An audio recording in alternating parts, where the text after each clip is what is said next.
नमस्कार। चलिए आज बोरिंग इतिहास की किताबों को साइड में रखते हैं। आज हम 1857 से 1915 तक के इन बहुत ही जरूरी सालों को एक ब्लॉकबस्टर फिल्म की तरह समझने वाले हैं। हाँ बिल्कुल, ये कोई नॉर्मल हिस्ट्री लेसन नहीं है। ये है हमारे आज़ादी के संघर्ष की एक ओरिजिन स्टोरी। हम कहानी देखेंगे उस पहली चिंगारी से लेकर एक ऐसे हीरो के आने तक जिसने सब कुछ बदल कर रख दिया। तो हमारी कहानी शुरू होती है साल 1857 से। देखिए, अंग्रेजों की पॉलिसीज की वजह से गुस्सा तो दशकों से सुलग रहा था, लेकिन उस समय वो अपने चरम पर था। भारतीय सिपाही और अंग्रेज शासकों के बीच तनाव बस फटने ही वाला था। और इस बारूद के ढेर में चिंगारी का काम किया एनफील्ड राइफल के नए कारतूसों ने। एक अफवाह आप जानते हैं तेजी से फैली कि इन कारतूसों को इस्तेमाल करने से पहले मुंह से काटना पड़ता है और उन पर गाय और सूअर की चर्बी लगी हुई है। अब ये एक ऐसी बात थी जिसने हिंदू और मुस्लिम दोनों समुदायों की धार्मिक भावनाओं को सीधी चोट पहुंचाई। हिंदुओं के लिए गाय पवित्र है तो वहीं मुसलमानों के लिए सूअर हराम है। बस इसी एक मुद्दे ने धर्म की दीवारों को तोड़कर सभी सिपाहियों को एक कर दिया। तो विरोध की जो पहली आवाज थी वो बैरकपुर में मंगल पांडे ने उठाई, लेकिन विद्रोह की असली आग वो भड़की 10 मई 1857 को मेरठ में। वहां के सिपाहियों ने बगावत का बिगुल फूंका और सीधे दिल्ली की तरफ चल पड़े। यहाँ कुछ मजेदार बातें हैं जो याद रखने लायक हैं, जैसे कि सैनिकों ने दिल्ली पहुंचकर बूढ़े मुगल बादशाह बहादुर शाह जफर को अपना नेता बना लिया।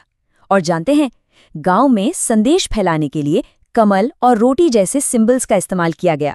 अच्छा, अब बात करते हैं उन हीरोज की जिन्होंने इस विद्रोह की मशाल को देश के अलग अलग कोनों तक पहुंचाया, और खास तौर पर बिहार में। ये सवाल बहुत ही ज्यादा जरूरी है, खास तौर पर उन लोगों के लिए जो बीपीएससी जैसी परीक्षाओं की तैयारी कर रहे हैं। तो सवाल है, बिहार में इस लड़ाई को लीड किसने किया? और इसका जवाब है जगदीशपुर के 80 साल के शेर बाबू कुंवर सिंह। उनकी बहादुरी का अंदाजा आप इसी बात से लगा सकते हैं कि जब वो गंगा नदी पार कर रहे थे तो एक अंग्रेजी गोली उनके हाथ में लग गई। तो जहर पूरे शरीर में ना फैले, इसके लिए उन्होंने अपना ही हाथ काटकर माँ गंगा को चढ़ा दिया। और भी कई बड़े नेता थे जिन्हें आप इन आसान ट्रिक्स से याद रख सकते हैं, जैसे कानपुर में नाना साहब, लखनऊ में बेगम हजरत महल और पटना में पीर अली। लेकिन अफसोस, इन सभी बहादुर कोशिशों के बाद भी एक मजबूत लीडरशिप और एकता की कमी की वजह से ये विद्रोह कामयाब नहीं हो पाया। 1857 के विद्रोह ने ब्रिटिश हुकूमत की नींव हिलाकर रख दी थी। उन्हें यह समझ आ गया था कि सिर्फ ताकत से राज नहीं किया जा सकता।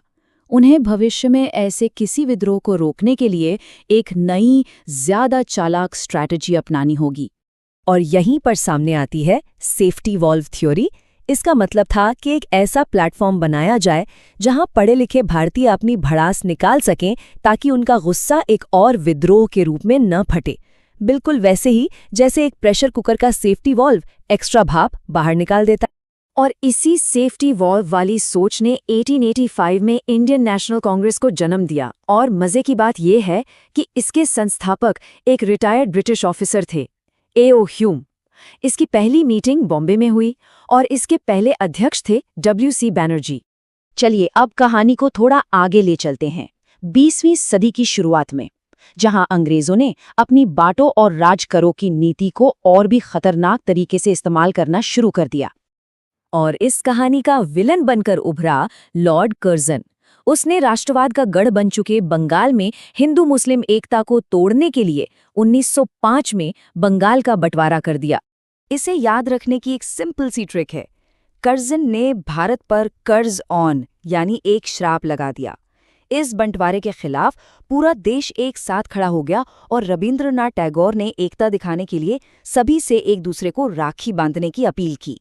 इस राजनीतिक उथल-पुथल और जबरदस्त विरोध के बीच साल 1912 एक बहुत ही महत्वपूर्ण मोड़ लेकर आया। अंग्रेजों को बंटवारा तो रद्द करना पड़ा, लेकिन इस पूरी प्रोसेस में 22 मार्च 1912 को बिहार और उड़ीसा को बंगाल से अलग करके एक नया प्रांत बना दिया गया। और इसीलिए हर साल 22 मार्च को हम बिहार दिवस मनाते हैं। और अब हम इस ओरिजिन स्टोरी के आखिरी चैप्टर की ओर बढ़ते हैं, जहां एक ऐसे शख्स की एंट्री होती है जो भारत की आज़ादी की लड़ाई का पूरा रुख बदलने वाला था। 9 जनवरी 1915। ये तारीख अपने आप में एक कहानी है। इस दिन साउथ अफ्रीका में सत्याग्रह का सफल एक्सपेरिमेंट करने के बाद एक वकील बॉम्बे के बंदरगाह पर उतरा। उनका नाम था मोहनदास करमचंद गांधी, और उनकी वापसी भारत के लिए इतनी ज्यादा अहम थी कि इसी दिन के सम्मान में हर साल 9 जनवरी को प्रवासी भारतीय दिवस मनाया जाता है। तो चलिए फटाफट सब कुछ दोहरा लेते हैं। 1857 की चिंगारी, 10 मई मेरठ। बिहार का शेर कुंवर सिंह, सेफ्टी वाल्व एओ ह्यूम और कांग्रेस। बंगाल का बंटवारा 1905 कर्जन का कर्ज। बिहार का जन्मदिन 22 मार्च 1912 और हीरो की एंट्री 9 जनवरी 1915 गांधी जी।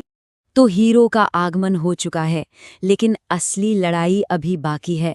आगे क्या होता है, कहानी का अगला अध्याय क्या होगा? ये एक ऐसा सवाल है जिसका जवाब इतिहास के पन्नों में इंतजार कर रहा है।